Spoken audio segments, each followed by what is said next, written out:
Hello everyone. देखिए, कुछ students के कमेंट्स आ रहे थे कि सर असफलता से बहुत डर लगता है। अब लगना भी चाहिए, क्योंकि अगर आप असफल हो जाते हैं तो एक जो हमारा समाज है, हमारे रिश्तेदार हैं, यहाँ तक कि खुद हमारा परिवार भी असफलता को इस तरीके से हमें समझाने लगता है कि मतलब हमने कोई एक ऐसा पाप कर दिया है जिसका प्रायश्चित ही नहीं है। ठीक है, मतलब इस तरीके से बता दिया जाता है कि तुमने जो ये असफलता हासिल करी है वो कभी भी सफलता में बदल ही नहीं पाएगी। अब लेकिन कुछ स्टूडेंट ऐसे होते हैं जो उसे बिल्कुल चैलेंज की तरीके लेते हैं, और आपको भी उसे चैलेंज की तरीके लेना है। जो असफल होते हैं उसके पीछे कारण होता है। असफल वही व्यक्ति होता है जो चीजों को समझ नहीं पाता है और उसमें आगे बढ़ जाता है। अगर आप चीजों को समझकर उसको पूरा एनालिसिस उसका करके आगे बढ़ेंगे तो आप कभी भी असफल नहीं होंगे।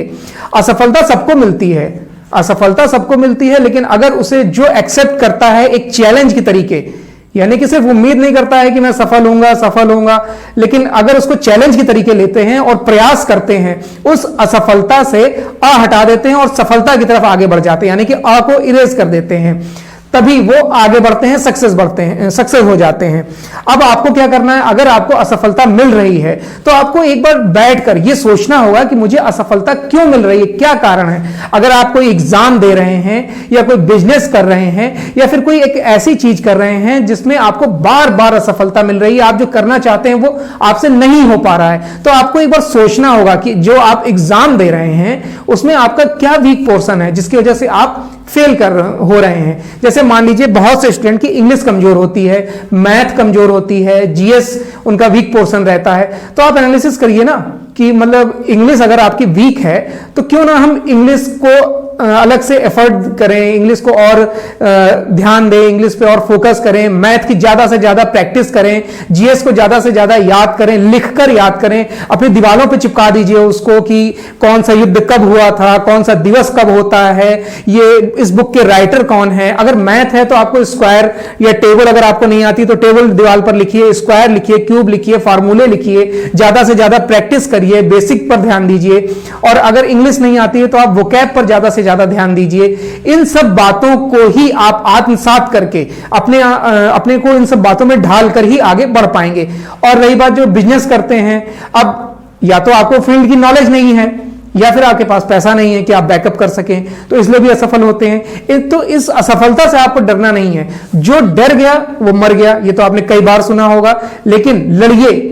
कोई भी चीज आपको बैठे बैठे हासिल नहीं होती है। अगर आपको जागना है तो उसके लिए आपको अलार्म लगाना होता है या फिर उठना ही पड़ता है। अगर आपको खाना खाना है तो भी आपको प्लेट तक जाना होगा, प्लेट आपके पास नहीं आएगी चलकर। ये आदत आप बिल्कुल छोड़ दीजिए, आपको प्लेट तक जाना होगा। क्योंकि जो कुछ ऐसे भी स्टूडेंट होते हैं, लोग होते हैं, गरीब हैं, जिनको 2 वक्त की रोटी के लिए संघर्ष करना पड़ता है, तो उनके संघर्ष को समझिए। क्या वो असफलता से डर गए हैं या उन्होंने सब कुछ छोड़ दिया है? आपको ये सब नहीं करना है। असफल व्यक्ति ही सफल बनता है। कई ऐसे एग्जाम्पल हैं, आप सर्च करिए। मैं हर एग्जाम्पल यहां बताने नहीं बैठूंगा, लेकिन मैं ये जरूर बताऊंगा कि असफलता से अ को हटाइए और सफलता की तरफ बढ़िए। अगर मुझसे कोई भी ऐसी मदद हो सके जो आपके लिए हेल्पफुल हो या आपको कुछ मोटिवेट करे तो आप कमेंट बॉक्स के माध्यम से जरूर बताइएगा। लेकिन याद रखिएगा कि हर असफलता के बाद एक सफलता वाला मार्ग जरूर खुलता है और आपको वो मार्ग आपकी मंजिल तक पहुंचाएगा। धन्यवाद।